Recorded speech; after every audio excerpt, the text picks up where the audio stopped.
10 दिनों तक चलने वाले सांसद खेल महाकुंभ के तीसरे सत्र का उद्घाटन आज अमर शहीद सत्यवान सिंह क्षेत्रीय खेल मैदान में भारतीय जनता पार्टी के राष्ट्रीय अध्यक्ष जेपी नड्डा, मुख्यमंत्री योगी आदित्यनाथ और पार्टी के प्रदेश अध्यक्ष भूपेंद्र चौधरी ने किया। शहीद सत्यवान सिंह क्षेत्रीय खेल मैदान में तीनों लोगों ने सांसद खेल महाकुंभ का उद्घाटन किया। जेपी नड्डा ने कहा कि राष्ट्रमंडल खेलों में, इसके अलावा तमाम सारे खेलों में लगातार जब से भाजपा की सरकार बनी है, बड़ी संख्या में खिलाड़ी अपनी जीत दर्ज कर रहे हैं और देश का नाम रोशन कर रहे हैं। उन्होंने सरकार की तमाम सारी योजनाओं के बारे में विस्तार से चर्चा की। जेपी नड्डा ने खेल के माध्यम से इंडिया गठबंधन पर भी हमला बोला। उन्होंने कहा कि टोक्यो ओलंपिक से पहले भारत ने कभी इतना मेडल नहीं जीता। मोदी के नेतृत्व में टोक्यो ओलंपिक में बड़ी संख्या में मेडल मिला है। इसका सबसे बड़ा कारण यह है कि मोदी भारत को इंडिया के दायरे से निकालकर भारत के दायरे में पहुंचा दिया है। जब मैं इंडिया कहता हूं तो खिलाड़ी कहां से आते हैं? दिल्ली, मुंबई जैसे बड़े शहरों से आते हैं। लेकिन जब मोदी के आने के बाद खिलाड़ी गांव, गरीब और किसानों के घर से आने लगे हैं और वो ओलंपिक तक पहुंचते हैं। यह है नीति का परिवर्तन, नियत और नेतृत्व की क्षमता। इसके अलावा जो राष्ट्रीय अध्यक्ष हैं, उन्होंने कहा कि कांग्रेस के पिछड़े की राजनीति पर उन्होंने हमला बोला। राहुल गांधी पर हमला बोलते हुए उन्होंने कहा कि आप संसद में नेताओं को भेजते हैं वाद विवाद के लिए, लेकिन जब लोगों ने जोकर का काम पकड़ लिया है, भारत के उपराष्ट्रपति जो संवैधानिक पद पर बैठे हैं, किसान के बेटे हैं, पिछड़ों के नेता हैं, उनकी नकल की जा रही है और कांग्रेस के सांसद राहुल गांधी उसका वीडियो बना रहे हैं। भारत के उपराष्ट्रपति धनखड़ जो संवैधानिक पद पर बैठे हैं, वो किसान के बेटे हैं, पिछड़ों के नेता हैं और पिछड़ों के प्रतिनिधित्व के रूप में वो जाट के बेटे हैं। आज उनका मजाक किया जाता है। क्या भारत ऐसे लोगों को सहेगा? आजकल कांग्रेस की ऐसी हालत हो गई है और कैमरामैन का काम राहुल गांधी ने संभाल लिया है। उद्घाटन समारोह में मुख्यमंत्री योगी आदित्यनाथ ने उत्तर प्रदेश में सबसे बड़ी आबादी वाला देश है। उन्होंने कहा कि खेल में हम लोग आगे बढ़ रहे हैं। हर गांव में खेल का मैदान और जिम खोला जा रहा है। उन्होंने बताया कि प्रदेश में 65,000 स्पोर्ट किट बांटने का काम सरकार ने किया है। अब तक 500 खिलाड़ियों को अलग अलग जगह पर नौकरी दी जा सकी है और इसके अलावा तमाम अन्य खिलाड़ियों को आने वाले समय में नौकरी दी जाएगी। उन्होंने कहा कि नौकरी की बात करें तो अगर जो है जिन खिलाड़ियों को नौकरी दी गई उसमें डिप्टी एसपी और नायब तहसीलदार तक के पद जो है खिलाड़ियों को दिए गए हैं। खेल कोटे में 2% के आरक्षण की बात भी मुख्यमंत्री ने कही। उन्होंने कहा कि 500 पद खिलाड़ियों के लिए निकल रहे हैं, जिसमें खिलाड़ियों को शामिल होने का मौका मिलेगा। इसके अलावा सरकार की तमाम सारी योजनाओं की मुख्यमंत्री ने चर्चा की। उन्होंने कहा कि सांसद खेल महाकुंभ के माध्यम से बड़ी संख्या में ग्रामीण स्तर के और गांव के जो अंतिम व्यक्ति के घर के खिलाड़ी हैं, उनके बच्चे हैं, उनको एक बड़ा मंच मिल रहा है और इस मंच के माध्यम से वो अपने जीवन में खेल के क्षेत्र में अपनी प्रतिभा का प्रदर्शन करते हुए आगे बढ़ सकते हैं। आइए आपको सुनवाते हैं क्या कुछ कहा भाजपा के राष्ट्रीय अध्यक्ष जेपी नड्डा और उत्तर प्रदेश के मुख्यमंत्री योगी आदित्यनाथ ने। खेलो इंडिया कार्यक्रम 2016 में शुरू हुआ। आपको जानकर खुशी होगी कि इस खेलो इंडिया के लिए 1,000 करोड़ रुपए का बजट रखा गया है और 2,500 खिलाड़ी खेलो इंडिया में सिलेक्ट हुए हैं और उनके लिए 820 हम लोगों ने स्पोर्ट्स सेंटर ऑपरेशनल किए हैं और उत्तर प्रदेश में भी 80 स्पोर्ट्स सेंटर ऑपरेशनल किए गए। जो 80 स्पोर्ट्स सेंटर हैं वह खिलाड़ियों को प्रोत्साहन देने का काम कर रहे हैं। मैं यहां योगी आदित्यनाथ जी को बधाई देना चाहूंगा।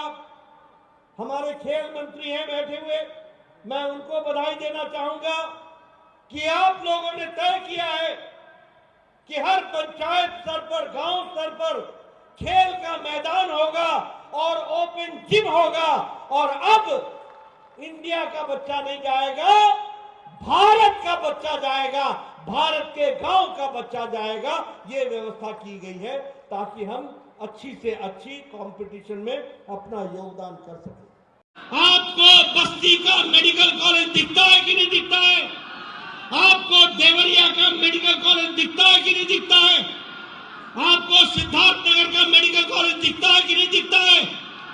मित्रों, आपको जानकर खुशी होगी कि मोदी जी ने पिछले 5 साल में 27 मेडिकल कॉलेज और 20 super speciality block Uttar Pradesh को दिया है। यह विकास की नई कहानी है। इसमें मित्रों, मैं कहानी सुनाने लगूंगा आपको तो उसका कोई अंत नहीं, कोई अंत नहीं।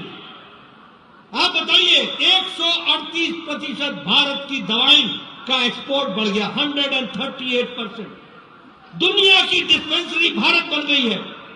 सबसे सस्ती और सबसे कारगर दवाई अब भारत बना रहा है। पेट्रोकेमिकल्स में हम 106% हमारा एक्सपोर्ट बढ़ गया, 106% बढ़ गया। ये देश की बदलती हुई तस्वीर है। आज भारत अब विदेशों से डिफेंस के सामान नहीं मंगवा रहा, आज भारत खुद अपना प्रोड्यूस कर रहा है। चाहे तेजस हो, चाहे हमारे इंडिजिनस हमारे इक्विपमेंट्स हो, उपकरण हो, डिफेंस के उपकरण हो, ये सारे के सारे भारत में लिए जा रहे हैं। मैं यहां पुलिस भाई बड़ी संख्या में भी उपस्थित हैं, उनको बताना चाहूंगा कि 2014 में यहां आपके पास बुलेट प्रूफ जैकेट भी नहीं था। बुलेट प्रूफ जैकेट, ये भारत की तस्वीर थी। और 3 साल के अंदर मोदी जी ने यहां पर 5 लाख से ज्यादा बुलेट प्रूफ जैकेट दिए और आज भारत बुलेट प्रूफ जैकेट दुनिया को एक्सपोर्ट कर रहा है, दुनिया को दे रहा है। ये भारत खड़ा है। ऐसे में कितने उदाहरण दे सकता हूं। सुरक्षा के मामले में आप बताओ, हवाई जहाज का बेड़ा ही नहीं था। हम सुनते थे मिग क्रैश कर गया, मिग क्रैश कर गया, मिग क्रैश कर गया। अरे भाई, 1962 का खरीदा हुआ एरोप्लेन कब तक साथ देता तुम्हारा? 1965 और 70 का खरीदा हुआ प्लेन तुम्हारा कब तक साथ देता? ये रफेल का बेड़ा अगर कोई लेके आया तो प्रधानमंत्री मोदी जी लेकर के आए। अगर देश में बना हुआ पनडुब्बी का कोई जहाज बना तो वो भारत देश में मोदी जी के नेतृत्व में बना। अगर देश में लड़ाकू जहाज बने तो वह भी मोदी जी के नेतृत्व में बने। इसलिए सर्वांगीण विकास का काम, जिसमें हमारे युवा, हमारे नौजवान खिलाड़ी भी आते हैं, मेरी शुभकामनाएं हैं आपको। आप में से लोग आने वाले समय में ओलंपिक का गोल्ड मेडल हाथ में लेकर के आओगे, ऐसा मेरा विश्वास है। इस बात को मैं कहना चाहता हूं। मित्रों, जब मैं अच्छी अच्छी बातें आपसे कर रहा हूं तो एक दुख भरी बात भी आपसे मैं शेयर करना चाहता हूं। कल आप लोगों ने संसद में देखा होगा, आप संसद में नेताओं को भेजते हो कि वो वाद विवाद करें, लेकिन संसद में जिन लोगों को आपने भेजा है वो वाद विवाद के बदले जोकर का काम पकड़ लिया। उन्होंने जोकर वाला काम पकड़ लिया, नकल करने का काम पकड़ लिया। आपने देखा होगा कि एक सांसद भारत के उपराष्ट्रपति जो संवैधानिक जगह पर बैठे हैं, संसद के प्रांगण में उनकी नकल की जा रही है और ये कांग्रेस का नेता राहुल गांधी उसकी वीडियो बना रहा है। ये भी आज हमको देखना था। इंडियन नेशनल कांग्रेस, जिसके बारे में कहते हैं कि 100 साल से ज्यादा का इतिहास है, उसका नेता एक नकलची की उसकी वीडियो बनाए और वो उपराष्ट्रपति कौन है? भारत के संवैधानिक पोस्ट पर बैठे हुए हमारे धनखड़ जी, वो किसान पुत्र हैं, वो पिछड़ों के नेता हैं, वो पिछड़ों के प्रतिनिधि के रूप में हैं, वो जाट पुत्र हैं। अब राहुल गांधी को ऐसे समय पर ओबीसी की याद नहीं आती। वैसे ओबीसी का राग लाते हैं, ओबीसी पिछड़ा पिछड़ा पिछड़ा। एक संवैधानिक जगह पर बैठा हुआ व्यक्ति, किसान पुत्र, जाट पुत्र, ओबीसी को रिप्रेजेंट करने वाला पुत्र, आज उसकी तौहीन की जाती है, आज उसका मजाक किया जाता है। बोलिए, भारत सहेगा ऐसे लोगों को? बोलिए, सहेगा ऐसे लोगों को? ऐसे लोगों को राजनीति में कोई जगह होनी चाहिए क्या? होनी चाहिए क्या? ये हालत हो गई है कांग्रेस की। आजकल कैमरामैन का काम संभाल लिया है। कैमरामैन, मुझे गोरखपुर में हमारे सांसद रवि किशन जी मिले, वो कह रहे थे कि हमारे भोजपुरी स्टूडियो में भी कैमरामैन की जगह खाली है, अगर एग्जामिनेशन दे तो हम विचार कर सकते हैं ऐसे कैमरामैन के लिए। ये स्थिति आकर के खड़ी हुई है। आप बताइए इसकी निंदा होनी चाहिए कि नहीं होनी चाहिए? बोलिए, निंदा होनी चाहिए कि नहीं होनी चाहिए? मित्रों, यह एक तरफ क्या कहते हैं, मोदी हटाओ, मोदी हटाओ, मोदी हटाओ, और मोदी जी क्या कहते हैं, देश आगे बढ़ाओ, देश आगे बढ़ाओ, देश को आगे ले जाओ, इसके लिए काम करो। इसलिए मित्रों, मोदी हटाने वालों को 2024 में तुमने हटा देना और देश के विकास करने वाले मोदी जी को आगे बढ़ा देना। बहुत बहुत धन्यवाद माननीय राष्ट्रीय अध्यक्ष जी। अब आपसे निवेदन है माननीय पूज्य मुख्यमंत्री जी से, आपसे माननीय प्रदेश अध्यक्ष जी से, कि यहाँ कबड्डी खेल प्रतियोगिता का अवलोकन करके इन बच्चों को अपना आशीर्वाद प्रदान कराएं। शुरू कराएंगे।